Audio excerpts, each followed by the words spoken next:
Hello students, this is Benazir Fatima, Assistant Professor, School of Legal Studies, BBD University.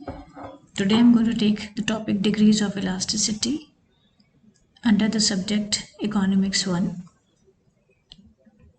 Now let's proceed with the topic.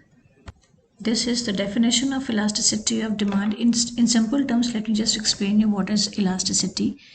Basically, something which is flexible enough, something which can be changed, something which is not constant, which can be modified.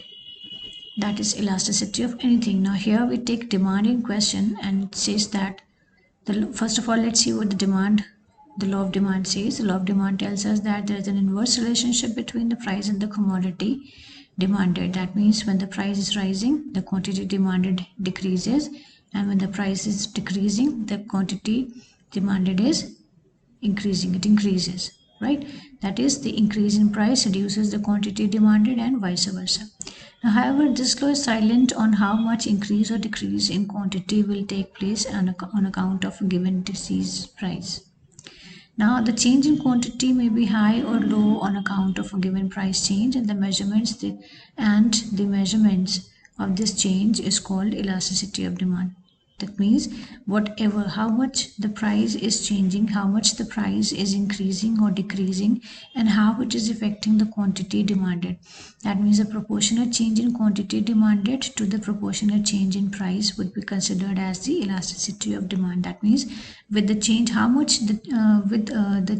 the proportionate change in the price, the proportionate effect on quantity demanded can be measured using elasticity of demand. Now, the definition could be the elasticity of demand is the measure of responsiveness of quantity demanded to change in price.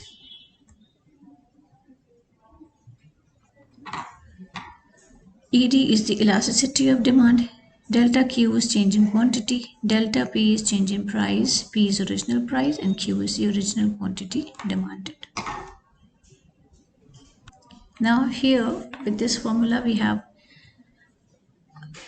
another topic connecting to it, that is the degrees of elasticity, or the categories, the types of elasticity we're going to study here. Now, when we calculate elasticity of demand, its value is calculated from 0 to infinity, and it can be divided into the following categories called degrees of elasticity. And there are 5 degrees of elasticity of demand which could be studied like ED is 0, that is elasticity of demand is 0, and when it is 0, that means it is a perfectly inelastic demand.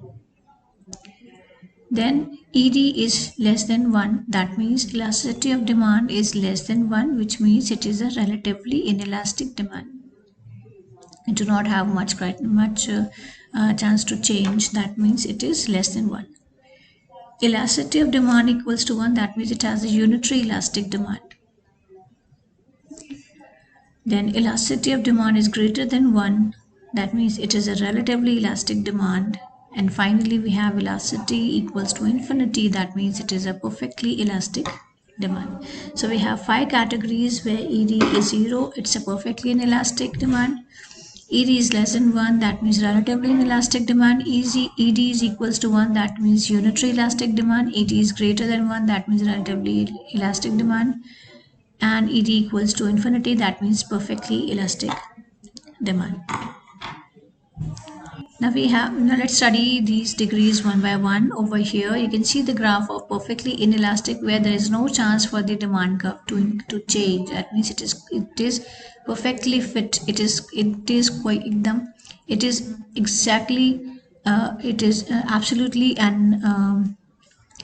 a straight line which is parallel to y-axis. It has got no chance to increase or decrease. It is perfectly inelastic. It is irrelevant, irresponsive of any price change, irrelevant of any price change to the quantity demanded. Now, defining it, we can see perfectly inelastic demand is that demand when any price change does not change quantity demanded at all. Now, this demand curve can be shown as a vertical straight line in the following figure. You can see the figure. Ordinary necessities of the have perfectly inelastic demand, like salt, medicine, etc. Now we can see that we all know that these are the necessities of survival, like salt, medicines.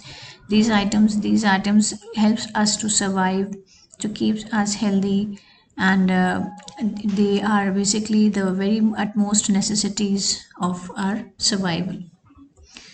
The next is relatively inelastic demand. We can see here that there is a slight chances of the demand curve to change, and it is a bit inelastic. It is inelastic but a bit tilted, so there's a bit a chance to change the quantity demanded according to the price. And relatively inelastic demand is that demand when price change brings about a relatively lower change in the quantity demanded. That means a lot of price change would bring about a very little quantity demanded, like price changes by 20% and quantity demanded would only change by 10%, and we call it as a relatively inelastic demand. Normally those goods which are essential for our living, which have an inelastic demand curve, like the food items, the essentials, the FMCG goods, so the basic necessities which helps in our survival. Here we have the unitary elastic demand. You can see in the figure it has got almost the same proportion of changes. That means it is that demand in which changes in price brings about a proportionate change in quantity demanded. That means if price is half, quantity demanded is double. So there is almost an equal proportion of changes in the change in price to the change in quantity demanded.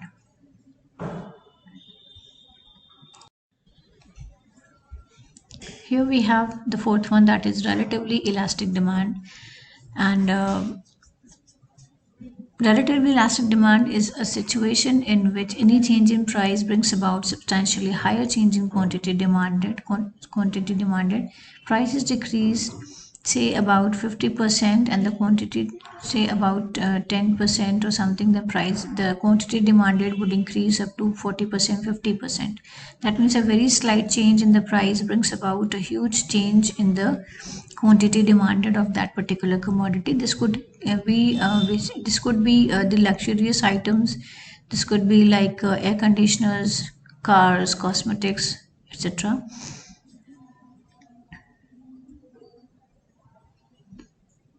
Here we have a very slight change in price, but you can see that the quantity demanded increases massively with the slight change in price only. The last one here we have the perfectly elastic demand. It is the highest degree of demand. The situation is called perfectly elastic demand. Now basically, practically speaking, the perfectly inelastic and perfectly elastic demand curves are basically the imaginary ones where the situations would not prevail practically, because these two are the extreme situations, and in the above situation we find the demand curve is horizontally straight line, which indicates that a very small change, negligible change in price would increase the quantity demanded infinitely. And although theoretically speaking there are five categories, but still practically we experience only the three of it, and two are the extreme situations. They are most probably they are which is not that realistically implied, not realistically existing. So just uh, looking at the factors which affects the elasticity of demand, we have factors, basically elasticity of different goods uh, shows that what type of goods we are using. In necessities we have a very low tendency of changing the elasticity. Basically we live in the perfectly inelastic and relatively inelastic situation. For the comfort goods and the luxury goods, we live in unitary elastic. We see the relatively elastic and perfectly elastic. So uh, there are certain categories which helps to determine the factors, determine the elasticity of demand. The first one is nature of commodity. We can see what type of commodity we are using, and accordingly the elasticity is determined, whether it is a basic commodity, or it is a luxury item, or it is a comfort item. Now, money spent also affects the commodity. If there's a higher, if there is a very small portion of money spent on the commodity, that means it is a inelastic commodity, and higher the income goes, and higher would be the elasticity of that particular commodity, with exceptions. The availability of substitutes, if there is availability, the commodity, the elasticity of that particular commodity tends to be quite flexible, tends to be quite relatively elastic, because it cannot be inelastic due to the presence of its substitute. Now, the multiple use of a commodity makes it more flexible, makes it more elastic. And postponement, if you talk about, the more the commodity can be postponed, the more it is relative, the more it is elastic in nature, because essentials cannot be postponed, inelastic demand cannot be postponed. The basic items would never be postponed, and there would be always the necessities for survival, hence there would always be a relatively inelastic demand. Now, the next one is price level and extent of price. The higher the price, the we quote for a commodity, the higher we can extend it for future. The higher, the higher is the elasticity of that demand. The lower the price, we could not extend the price rise. We cannot consider the price rise of that commodity, because that would be a negligible change, and that would be also an essential product for our survival. Time element means the more we can postpone the commodity, the use of the commodity, the more it becomes a luxury or a comfort item. The lesser we can postpone it, the more it shows that it is a necessity for us. Thank you.